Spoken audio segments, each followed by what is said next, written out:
and there was no infrastructure for the automobile. And somehow as a society, we figured it out. I know that's a horrible answer because there's nothing to stand on technically there, but it's just a faith in our humanness to figure those problems out for the greater good of society. And we tend to do that. We tend to do that. Welcome to The Future Of, a podcast by Fresh Consulting, where we discuss and learn about the future of different industries, markets, and technology verticals. Together, we'll chat with leaders and experts in the field and discuss how we can shape the future human experience. I'm your host, Jeff Dance.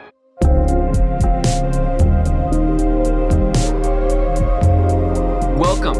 In this episode of The Future Of, we're focusing on the future of gas stations, and we're joined by Scott Erickson, CTO at Harbor Foods Group. In addition to the conversation with Scott Erickson on today's episode, we asked two additional experts, Tammy Klein, founder and CEO of Transport Energy Strategies, and Jeff Lenard, VP at Strategic Industry Initiatives from the National Association of Convenience Stores, to provide their insights on the future of gas stations. We'll weave some insights from them in today's episode with Scott. So to kick off, Scott, can you share more about your background and the relevance to the topic of today? Oh, sure. And thank you, Jeff, for having me as part of this. Very appreciate the offer to talk a little bit about our industry and the future of it. So I am a fourth generation family member of a family business that started in 1923.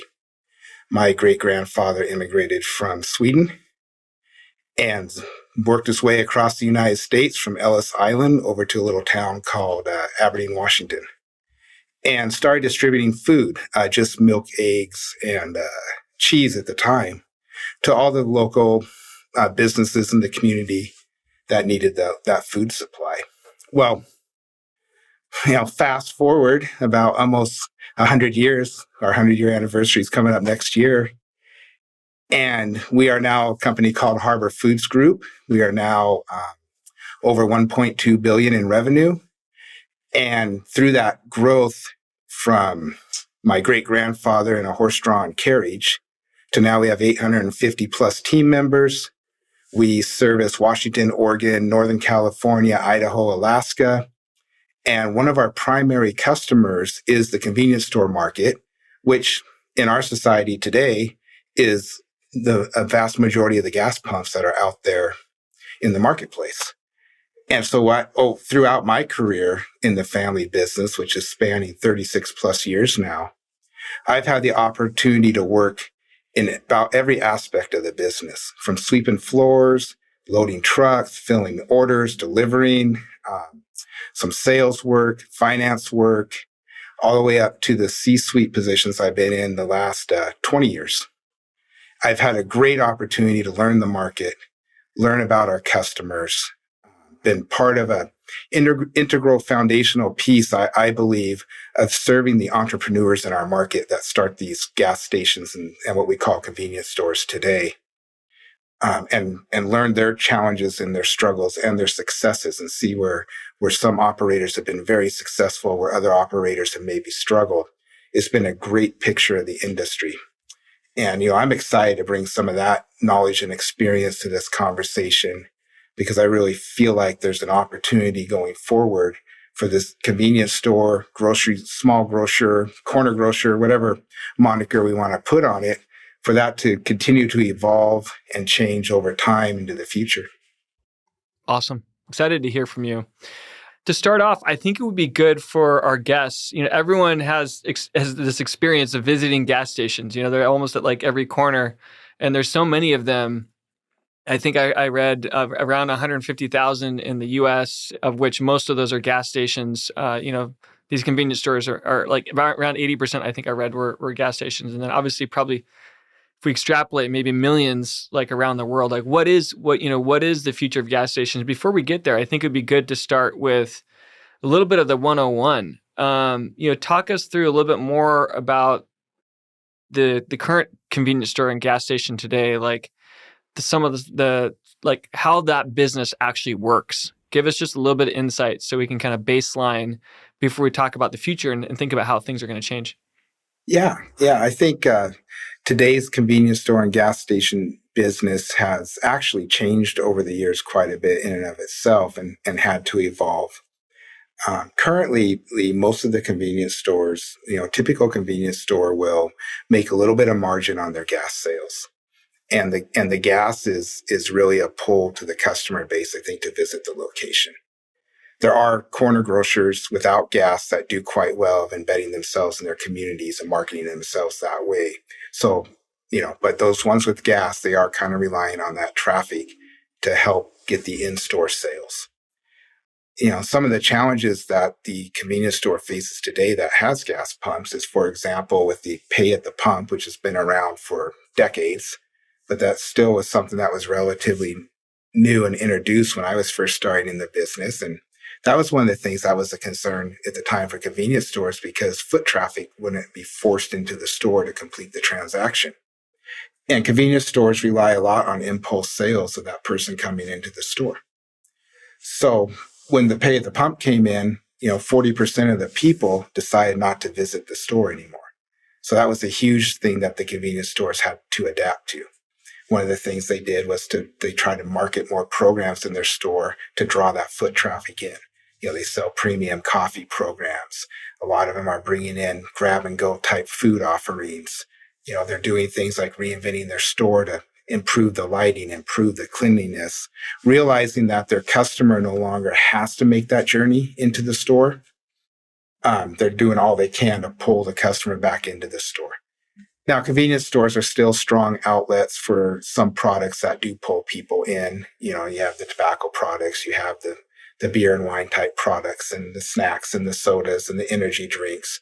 And I think those have helped the convenience store continue to bring foot traffic in the store. But a lot of them are trying to go beyond those products and get more into I want to go into the store type of mentality for their customer base. And that's been probably the biggest, most current challenge with the convenience store was how do I convert the visit at the gas pump into a visit inside my store? And it's important to the convenience store because currently about 50% of a convenience store's profitability comes from what we call inside sales. So about 50% of their profitability comes at the gas pump. And that's can be very market sensitive, depending on, how urban or rural their market is. Gas is a very commoditized item, very price sensitive item. But, and that can be half of their profit, but the other half comes from inside the store. So there's a need and a want and a desire for these entrepreneurs and operators to move that traffic from the gas pump into their facility. So gas is actually sometimes not the primary sort of profit maker or half, as you mentioned, but really getting into the store is an important part for that business model. Gas has made a comeback a little bit in the profit dynamic. And so like today, it can be, I believe, anywhere from 8 to 14% type margin that they might be able to make on gas. There was a time where gas was ultra sensitive and they were lucky to make a nickel a gallon, which, with the infrastructure they put in and things like that, that cannot always be a profitable money-making venture or investment. And so then it was really important to get the customer into the store because that's where they would make their money. And some convenience store owners in the past would use the gas as the attraction and know they weren't making much on it and really try to dial in what they were doing in the store. Now, the fuel companies, and I don't know all the details, but the fuel companies really support a lot of the canopies, the marketing, the pump construction, and provide the financial resources for the operators to put those in. So that helps in their ROI calculation as well. Got it.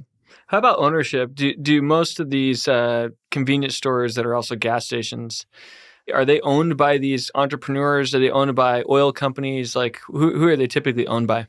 It can be a mix. And we've seen it change over the years and change back. It's been interesting.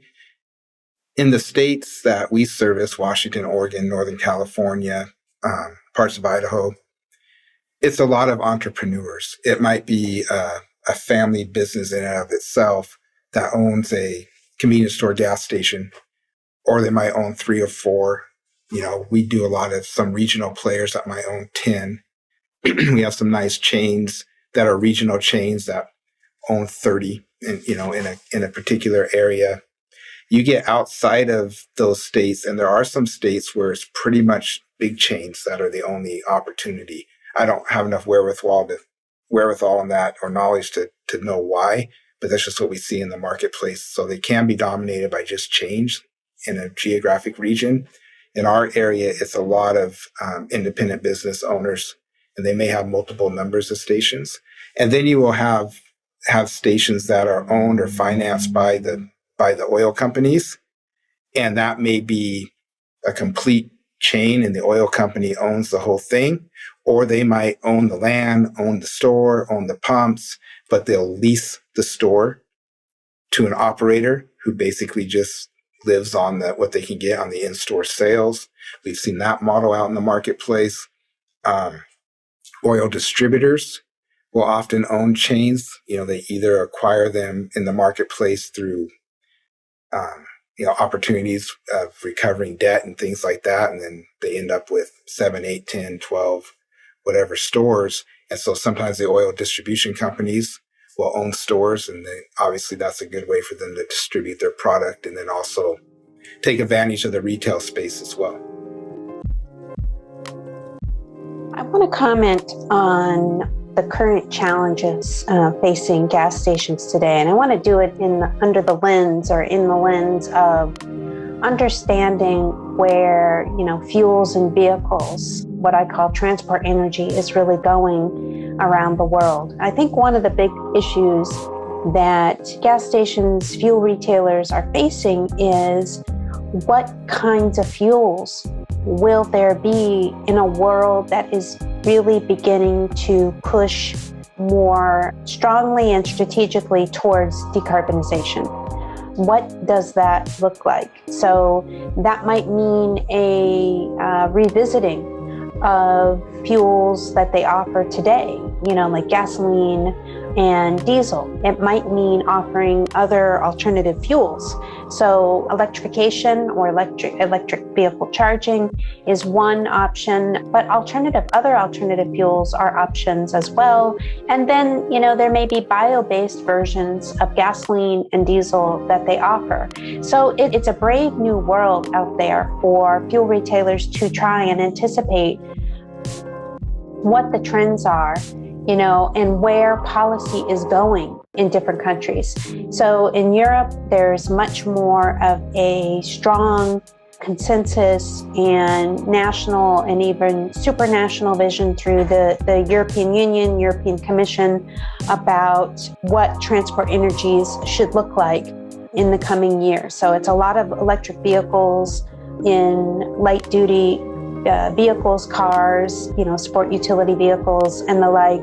So there's a lot of emphasis on electric vehicle charging, offering that, and then other fuels as well, bio-based alternatives, such as hydrotreated vegetable oil, which is, chemically indistinct from diesel. So it'll be like fuels like that. But that's going to be driven by very strong policies that are in place in Europe. But we don't really have that here in the United States, which is where I'm based. We don't have a strong national vision. We don't have strong national policies. We have 50 states that are basically moving at different rates and speeds. Some states are doing a lot on fuels issues, such as California, which has implemented a low carbon fuel standard, which allows, which requires fuels that are offered to reduce greenhouse gas emissions, and those are measured, and you can earn credits and you can sell credits, and there's a whole regulatory regime around that. And then you have other states that really it's kind of business as usual. They're not really moving very quickly in terms of developing regulations. So we don't have a strong national vision, and we have 50 states kind of doing different things when it comes to fuels. And I think that's really challenging for fuel retailers around the country, and increasingly so around the world. That was Tammy Klein, founder and CEO at Transport Energy Strategies. Just by way of an intro, she's an expert on conventional biofuels and alternative fuels markets and policy issues. She's worked with clients in the auto and oil industries, as well as governments and NGOs, and helps them understand current and future fuels trends.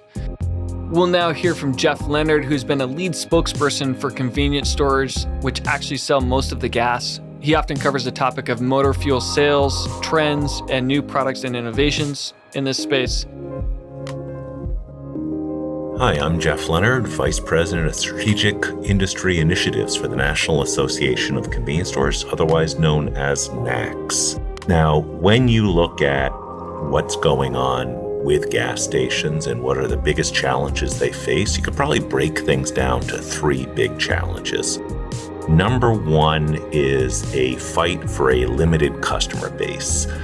Where do you get your sales, particularly as big boxes, hypermarkets, the Walmarts, the Costcos, and grocery stores continue to carve out space for fueling? So that's the one big challenge in terms of the fight for a limited customer base. Second challenge that retailers face, that gas stations face, is uncertainties related to supply. And that is a continual challenge. That is not a new challenge. Some of that relates to environmental regulations that were passed at the turn of this century, which require boutique fuels required in different areas of the country. What that does is it creates pinch points in the spring leading up to the summer drive season. Usually the system works its way through right about this time, right about mid-May. But in a given year, it can create some real challenges with the refining infrastructure, with the retail infrastructure, with the fuels distribution infrastructure, which can complicate things, particularly when there's some sort of stress to the system. And in the past years, that can be things like what we saw last year with the driver shortage and the continuing driver shortage, where it's just been more of a challenge to get different fuels where they need to be. We also saw the challenges this time last year with the Colonial Pipeline disruption, and just that slight disruption for a few days, which lasted, I believe, about 3 days, was a significant challenge to the system. And you saw customers just react by buying fuel in bulk, sometimes filling up garbage cans or second cars, third cars, and the system's not equipped for that. So anything that puts stress on the system can really create some imbalances. And other stresses on the system, of course, are any sort of natural disasters, whether it's hurricanes, tornadoes, flooding, anything that affects production or refining, because fuel retailing is the last step in that process. The third thing that is a challenge for gas stations, for fuel retailers, is uncertainty related to what the future of energy is. What will they be selling at the pump or at the nozzle? The public opinion surveys say we want charging at gas stations, at traditional places where we see fueling. However, for the gas station, they need to make determinations. Where do you put that fueling? What do you need to do now? What do you need to wait on to see how it might play out? I really want to spend the bulk of our time focusing on the future of gas stations. But what about some of the recent events that have happened? And we've had the pandemic, for a couple of years, sort of impacting how much people are getting outside, kind of driving outside. Recently, the war in Ukraine, and how that sort of disrupted the supply chain and availability of gas. Seems like gas prices are just high everywhere. And we've seen a swing. I've seen a swing from like 99 cents in some states to like, now like $5 consistently, like in many states. So, tell us more about some of these, what you saw from the pandemic and also recently with the war happening. I think with the pandemic, obviously people not being out and about affects any retail business. It affected the convenience stores, definitely. One thing that helped with the convenience store is people would still want things or need things, and they may not make as long of a trip, and they may run to their corner store to get those items during the pandemic. So during the pandemic, after the initial full-scale lockdown that we all participated in, as you started to be able to travel with certain, certification paperwork, emergency or necessities, and society started to move about again, the convenience store industry had a nice growth spurt, actually, because I think people were staying out of the bigger stores. They were buying the little things they needed to get by, and that helped that industry during that time. Now, we've seen since that kind of level back out, but I would say that during the pandemic, the convenience store industry has actually seen maybe about a nice 5%, 6% growth, which has been good. As far as fuel prices, the biggest threat to fuel prices to the convenience store is obviously as price goes up, sometimes demand can also go down. Now, gasoline is one of those commodities that a lot of people need, but they can scale back. And so you'll see demand go down. And also you'll see people spending more of their expendable income to fill up their car, and they're maybe not going into the store for a snack or something that they desire, or that extra energy drink, or, something out of the food case or candy bar. And so they'll be making other decisions with their dollars, and that can affect the inside store sales. Haven't seen a ton of that reflected in our growth numbers yet, but that's generally a shift you'll see in society when gas prices get really high like that. When you look at the effects of the pandemic and the invasion of Ukraine, they really are striking at two different elements of the fueling infrastructure.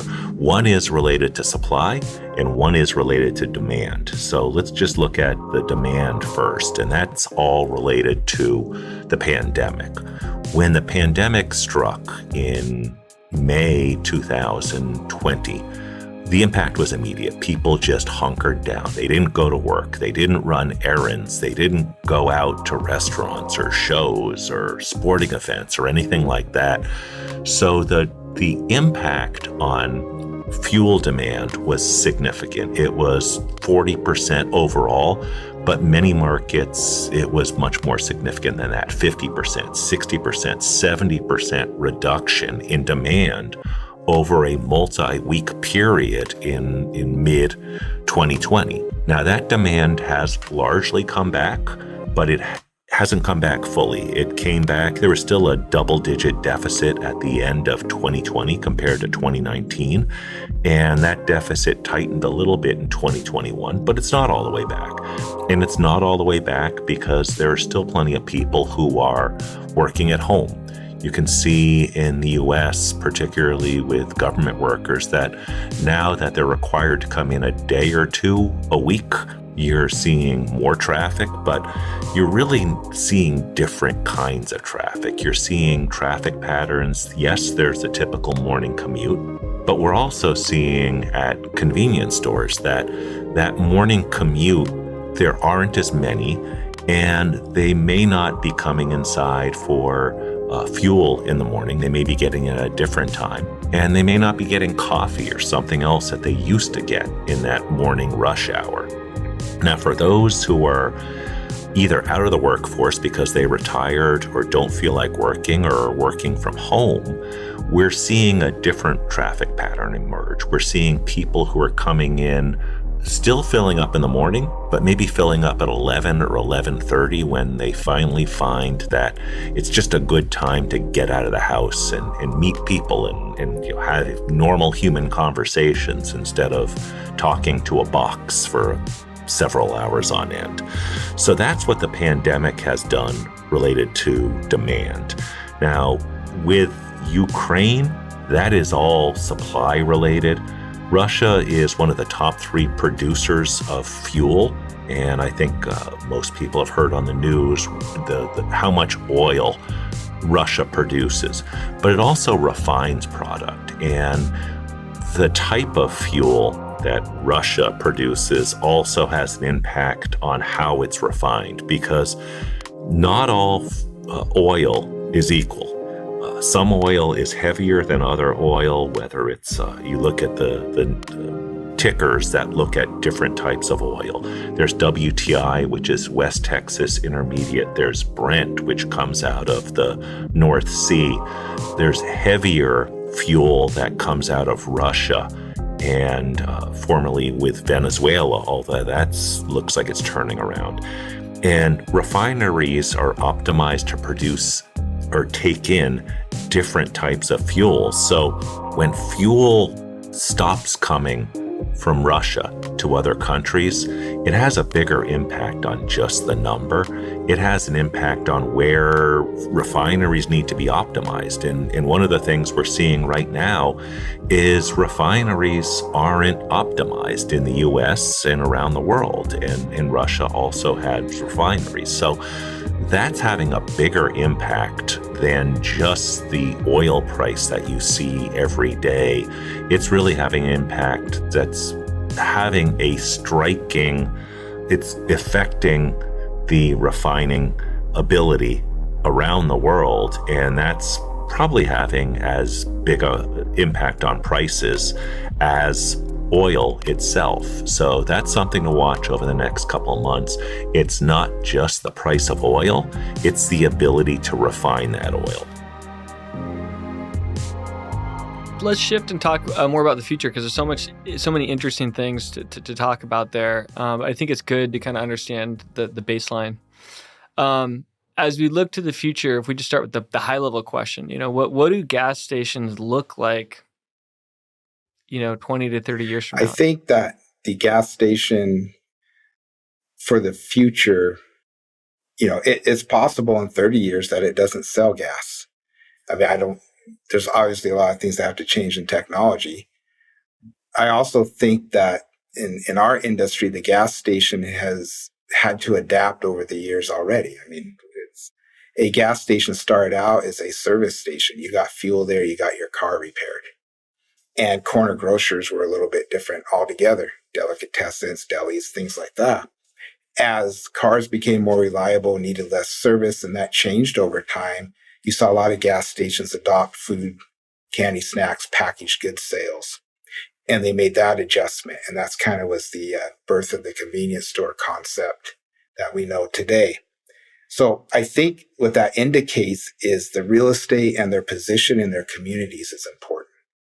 And I think that can be leveraged for the future to continue to evolve themselves. And so the challenge will be, how does that owner of that location maximize their profitability out of that location? So how do I become more impactful with the community, and gas becomes just a convenience I offer instead of a draw?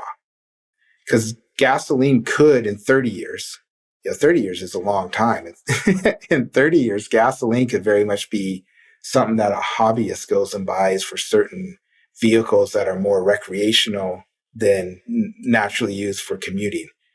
And so it could be just a convenience that's added. I definitely kind of see the gas pumps maybe being less dominant as part of the footprint of the real estate, and more that space being utilized to draw people in to the store. I always like to think of it like a community hub. How does that convenience store become a community hub? Can it offer like UPS shipping services? Can it offer, restaurant quality food that can be consumed on site or taken home to eat, different varieties? Do you walk into a convenience store in 30 years and it's not anymore a convenience store as much as it is a place to grab some food, do some business, pick up something you might need, or to hang out with your friends and community members in the neighborhood over a beer or over some espresso. It could really change how it's serving their community. I still think in the travel patterns, there's still, I think, going to be a level of commuting, But I think in the main travel patterns, those opportunities are probably going to have to morph more into that travel rest, kind of like an advanced rest stop almost, not a rest stop, but a travel plaza that you pull into, regardless of how your momentum of your vehicle is being provided, but a place where you want to stop and take a break because you've been on the road for 4 hours. So as we think to the future, again, there will be an evolution. There will be an evolution needed. It's interesting to think about how fast that will change. You know, Boston Consulting Group said that the new mobility and autonomous movement, the electric vehicles, they said they might make fuel retail gas stations unprofitable by 2035 as it currently operates. Yeah. Right. But like how fast, tell us more about how fast do you think, the electric vehicle, electrification, sort of autonomous vehicle movement is going to happen. What are your thoughts on that? I think that personally, my thoughts on that are, I think it's going to be a combination of things between capacity and charging time. I really think those might be the drivers of the tipping point. And so in a theoretical world, if I can buy the equivalent electric vehicle, so if I'm looking at a Honda Accord or Toyota Camry, and I could buy the same size vehicle at the same price within plus or minus, 5%, call it, and my electric vehicle has a 500 plus range and charges in 15 minutes or less, I think that's going to be tremendous pressure on the gasoline engine, because I believe the ease of ownership and the long-term maintenance of an electric vehicle, barring just the environmental push on it, but I think those everyday how I live with this vehicle is simpler and easier with an electric vehicle. And I think that even is part of fueling the vehicle as well. In Washington, any new convenience store gas station has to provide at least one electric vehicle charging station in their build. It's a requirement. Now there's grants that are supplied to help with that. But the challenges are there's power constraints. To get the necessary wattage to have 6 charging stations, a lot of those pieces of property don't have the infrastructure to the property to provide that charging. And so they might be able to do 1 or 2 or 3, and that might be all they can do. But I think that it's very possible with EVs, you may not charge at the same spot that you gas up your car. So I could see when the parameters of value exceed the gasoline engine or are at least equal, and the ownerships remain simple, more simple than the gasoline engine, I could see a significant shift in my mind over a course of 3 to 4 years. And why I have that opinion is I think the big companies are already adjusting, the big automakers, so they will be able to shift with that and be able to satisfy the supply, to help with satisfying the supply.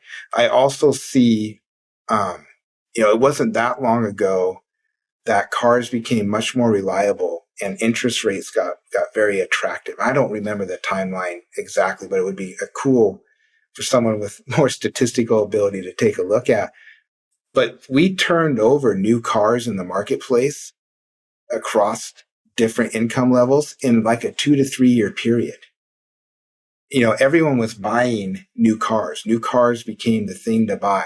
And they had all different price ranges, all different models. And I use everyone lightly, of course, because but a bulk of the population was turning over new cars because it was made financially feasible to buy a car.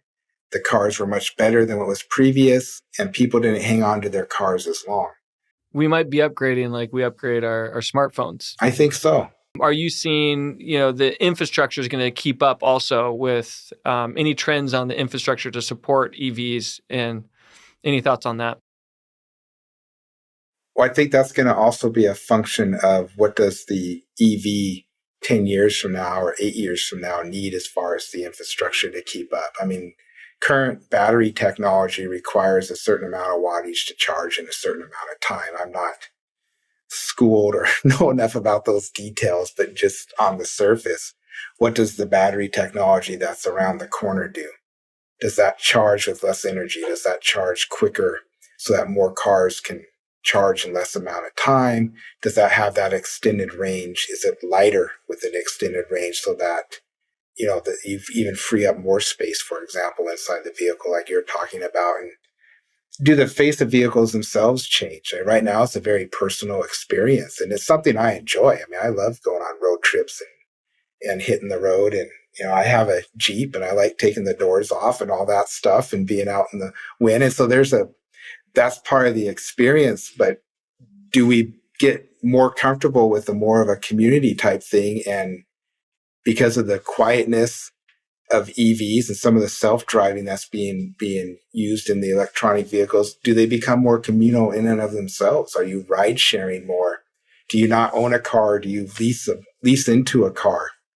I don't know. I mean, the future is so wide open with this, but I think what happens generally is something gets very appealing very quickly, and the market will adjust. Even the automobile itself, if you look at horses to automobiles, like how quickly that happened. Yep. It was actually pretty quickly. It was like over a period of decade, major cities could be completely revolutionized, right? And there was no infrastructure for the automobile.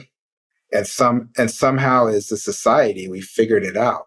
I know that's a horrible answer because there's nothing to stand on technically there, but it's just a faith in our humanness to figure those problems out for the greater good of society. And we tend to do that.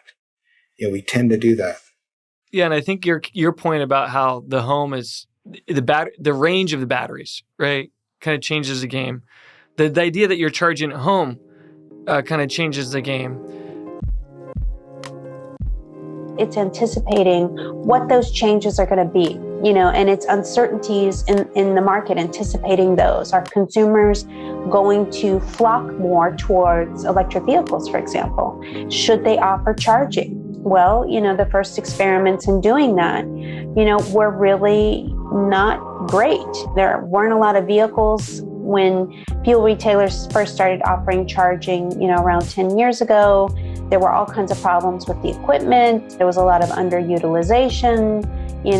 There were just lots and lots of problems. And so some fuel retailers really got burned, and there was a great reluctance to kind of, even today, there's sort of lingering reluctance about, when and whether to get in the ring and offer charging. Does it make sense? Is there a return on investment? Things like that. And then you see other fuel retailers that are really trying to take that risk and offer charging, in the hopes that consumers will, increasingly buy electric vehicles and need public charging. So that's happening, everywhere in Canada and the US and in parts of Europe. And it's really, there's sort of this uncertainty. In the US, there's policy uncertainty, less so in Europe. And there's uncertainty about new technologies like electric vehicle charging. Will consumers buy them? I think we know now at this point, we know that electric vehicles are coming. So it's really not a matter of if, especially given the more than $500 billion that the auto industry is investing. It's really going to be a matter of when and how.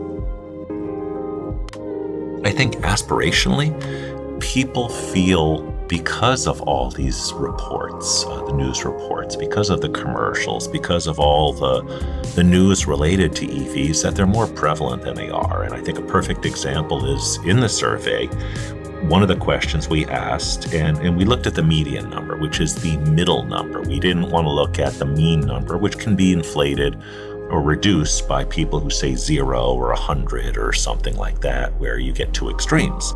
The median's the middle number out of every survey submission.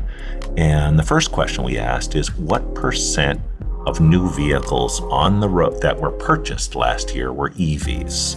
20% was the median answer, according to US drivers. They thought that 1 in 5 cars sold last year was an EV.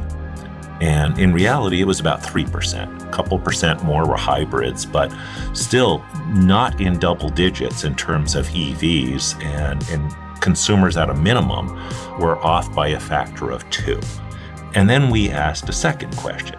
What percentage of vehicles on the road right now are EVs? And the median number for that was 15%. They thought that 15% of all vehicles on the road are EVs. And the correct answer to that is less than 1%. And just a little backup in terms of information, there are about 400,000, little less than 400,000 EVs sold last year out of the 14 million or so vehicles sold last year.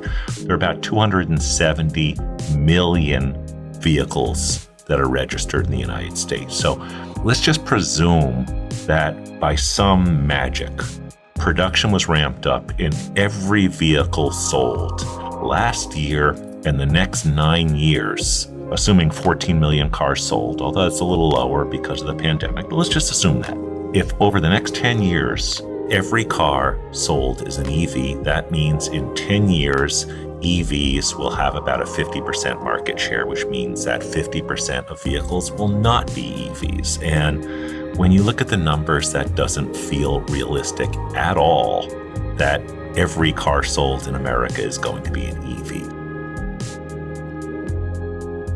Like you said, Washington State, if they're, gas stations are integrating some of these charge points. I think I read that the White House is investing like $5 billion to try to support, 500,000 public chargers across the country. But you also have Teslas, Rivians, and even these car companies investing in some of their own infrastructure. It seems like that's been sort of that near-term sort of infrastructure pin because we haven't had the range.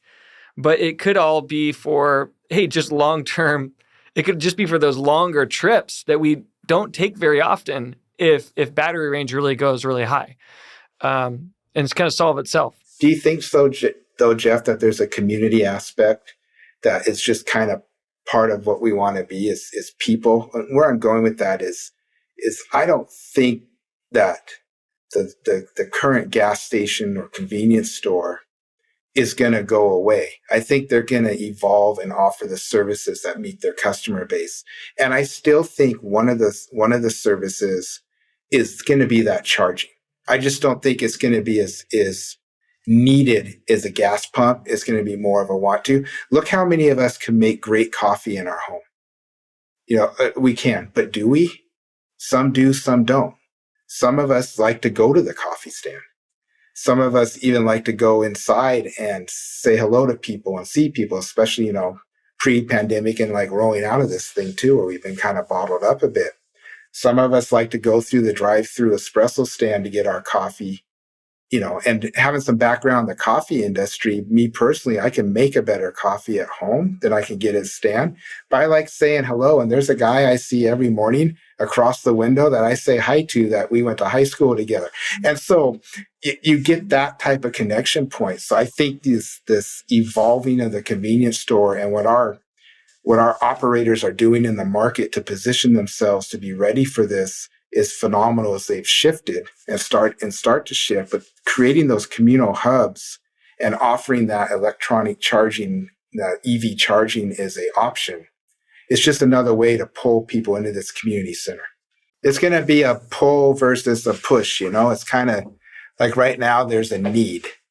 I need to stop and fill up my car. And it's probably coupled with some wants as well, like I want a cup of coffee or whatnot. So we all need to go to the bathroom. Yeah, no matter exactly. what. Like if we're traveling, Exactly. that is a draw too, right? Exactly. That's not going to happen inside the vehicle. Nope. I don't know. Elon Musk might be working on that. Who knows? But no, hands him down. People are very aspirational when they're thinking about what EVs have for the future, but it's going to be a long time before we get there, and gas stations will be around. Now, they may not sell as much gas. They may do more charging. There may be other types of fuels involved, but the gas station will be there to provide convenient fueling or energy consumption for whatever they need. And the typical fueling is 3 to 4 minutes. I would imagine as technology advances that you're not going to be looking at charge times that are significantly higher than that if EV charging is to take off outside of the home. And that might be that people are looking at not complete charges. I think the presumption when EVs came in is people would want to charge from 0% or 1% to 100%. Now, that takes a long time. I think as time has gone on, people have looked at EVs much the way they've looked at cell phones. And you see the way people with cell phones look at charging is, I'm on the road, I'm at 40%, I'd love to be at 60%. So when I stop in this place and quickly get something to eat, I'm going to charge for a couple minutes. So possibly some model that we might see with EVs, that people look for partial charging. They don't want to get to that dreaded below 20% where the percentage turns red and all of a sudden it's like, oh, wow, I got to do something in a hurry. So gas stations will be around. EVs will be around too. And there's no forecast that I've seen that indicates anything different over the next 2 or 3 decades. So I think, in terms of looking at the future of the gas station, it's going to encompass sort of all of these things. And I think it's going to be about designing an aesthetically pleasing, nice place, attractive for people to come and sit and either, fill up or wait for their car to charge, because even in the fast charging, you're waiting 20 or 30 minutes. And I think fuel retailers are already responding to that. You see, food offerings, people really love some of the offerings that some of the fuel retailers are doing. It's not just, these questionable snacks and sandwiches. You're not really sure. It's like really first class food offerings, really nice seating areas, Wi-Fi services like ATMs and others. Those things are already beginning to proliferate. Few retailers around the world are beginning to offer that. And then they'll just sort of be like this other dimension to sort of keep people and bring people in the store, while they're waiting, for example, for their vehicle to be charged. So I think that's where we're going. One of the things I've been thinking about is, it seems like some countries like Norway, for example, are going a little faster than others on electric and hybrid. And I think it could be interesting to see what happens to the gas stations there, because I heard like maybe even it's as much as 90% of new cars are electric or hybrid. So I'm not aware of any trends that are happening there for gas stations, but I think that could be an early sort of sign of some of the evolution we might see. Well, you look at Europe's an interesting model. Japan's an interesting model. And there's other places around the world. And then you look at our market and our gas station, our convenience store, like what part of that store today could be distributed to the consumer, how you see it in Europe and Japan, like a vending machine, like some of the technology that's in place in other industries today, where that goods to person technology. Like, can I walk into a convenience store and the footprint of that store is now about that community service center.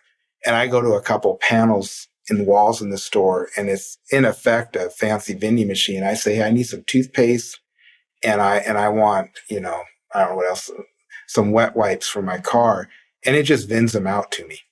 But the rest of the store is all about that experience with the community, food, and maybe whatever services we don't see today. What about the trends in food? You guys supply, gas stations with the bulk of what kind of shows up in their store. And I've noticed you personally are like you have tons of energy, seem really healthy. Like, is there any trend towards, more healthy food in gas stations as well? Yeah. Yes. It's been a topic of conversation probably for a decade. And I think we're reaching a point in our society that people are being more health conscious. I mean, we probably have never been more health conscious as a society in the United States, as far as working out and whatnot. But I think what we're learning is that our inputs are important. What we eat is important. That working out and staying fit and staying healthy is vital. Being active is vital, both mentally and for your physical health, I believe. This is all my personal thoughts too, Jeff, so I don't have any like technical experience here or anything, but what we eat is very important to how we feel, I believe, and to our overall health as well. getting up there in age. I mean, I'm 51 and I have peers that are very physically fit. I was not, and probably still not where I need to be, but they were having some of the same health concerns I was having. And it wasn't because they weren't more dedicated to their health, because they were, but what they were eating and putting in their body, regardless of how they burned it and what they did with those calories to be physically fit, was doing damage to their internally. And so I think there is going to be more of a push to make what's been a decades long or more mission, really give it the traction and grip to really start to offer more of those items in that marketplace. So Harbor Foods Group, we have Harbor Wholesale, which services the gas station, convenience store, quick serve restaurant market. And we also have a company called Harbor Food Service that is what you would call a broadline food service company. And it services restaurants from quick serve all the way to your fanciest of fancy restaurants and a variety of menus. And that's been a real fun, invigorating business as well when we talk about food. And why that's important to us as a family business is all that we talked about, the evolution of the convenience store, is to learn more about the food market so that we can better position our convenience store customers to be those community centers and offer high quality food, and also to take what we learn in the convenience store distribution game, which is very much about efficiency, is very much about being on time and consistency, and apply that to the food service market and some of the technologies for efficiency we use in the convenience store game, apply that to the food service market so we can better the experience of the restaurants. We really think we're positioned uniquely to provide win-win to the market segments for both these customer bases. And we're super excited about that. Where that helps us in the convenience store, what we've seen is as our operators have developed more what we would call food service offerings in their stores, so whether it's a deli case or whether it's some grab and go foods or whether they're making things on site, what used to be our third or fourth most profitable segment in that market segment has gone to number one. And so it's really, the demand is there, and if it's executed appropriately, people appreciate it. The people appreciate it, and that allows for more healthy offerings as well. The fueling industry is always evolving, and it's going to continue to evolve. But the thing is, change takes time. And if you look at the history of fueling, everything that's introduced that is a significant enhancement of fueling has taken decades to take hold, not days, months, or years, but decades. For instance, you look at self-serve, which started, you could argue that it was in the 1940s in some places, but the technology really was introduced in 1964 that allowed people to fill up their cars, save a couple cents a gallon. And it took the rest of that decade to even get a smattering of stations to take advantage of it. In fact, it was the first two oil crises of the 70s that allowed various states to relax their restrictions on self-serve, and where you finally saw people who would say, yeah, I'll pump my own gas, I'll change my behavior to save a couple cents a gallon. But the move from full serve to self-serve was at least 20 years in the making, if not 30 years in the making. Another thing, you look at things like pay at the pump, which was started in the mid to early 80s and took well over a decade to really be embraced. People still continue to go inside the store well into the 2000s. So when you look at these type of advancements, it takes years and years and years to change behavior. And the success of the future will depend upon how do you tell that story to customers. When you look at a couple marketing axioms is if you have something that's just basically a stair-step enhancement, what you want to do is you want to paint it as revolutionary. You want to make it seem as amazing as possible and not just a basic change in something that people are familiar with. When you're trying to tell somebody about something that's revolutionary, you want to make it sound like something they already do. So when you look at the next generation of fueling or charging or whatever it is, the key to get there is to tell people it's really not that different than what they do now. That will encourage adoption. That'll move things along quicker by telling people, hey, it's not that difficult. It's something that you're very accustomed to. So it's about marketing as much as it is about technology and a lot of other things. What's changing is, that fuel retailers may have to more broadly consider the types of fuels that they offer: bio-based gasoline, bio-based diesels, renewable natural gases, if there are natural gas vehicles out there, electric vehicle charging, maybe also in the future hydrogen. So it's really beginning to plan for that and anticipate and try to anticipate from that. And it's really going to require knowing your consumer and your, in the various markets that are being served, and really knowing them deeply and really watching what's happening on the policy front and what the trends are, and really beginning to prepare accordingly. What advice would you have for gas station owners, given how much change is ahead? What advice would you have for them? I think for the gas station owners is to have faith in their ability as the entrepreneurs in their community. They've shown over the years to adapt to all sorts of challenges and changes to better themselves and better how they serve their communities. And I have a ton of optimism that though challenges may be coming 10, 15, 20, 30 years down the road, that they have the unique ability to adjust to those and provide something that's even better for the community than what's there today. And we see it. We see it in little steps here and there, and we've seen it over time in different challenges that market has adapted to. I think these people are the true entrepreneurs in their community, and they can be the true revolutionaries in their communities of how they serve them. And they just continue to do that. So I think I have a lot of faith in their ability.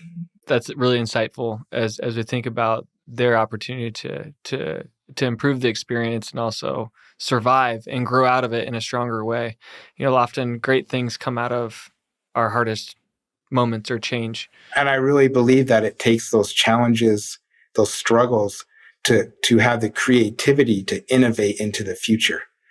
I think throughout history, a lot of the innovations have come from severe challenges and struggles people have gone through or industries have gone through to reinvent themselves. Thank you for all that wisdom and this notion of your journey and also the adaptation. This goes back to our original topic, the future of gas stations, how they adapted over time and will need to continue to adapt drastically.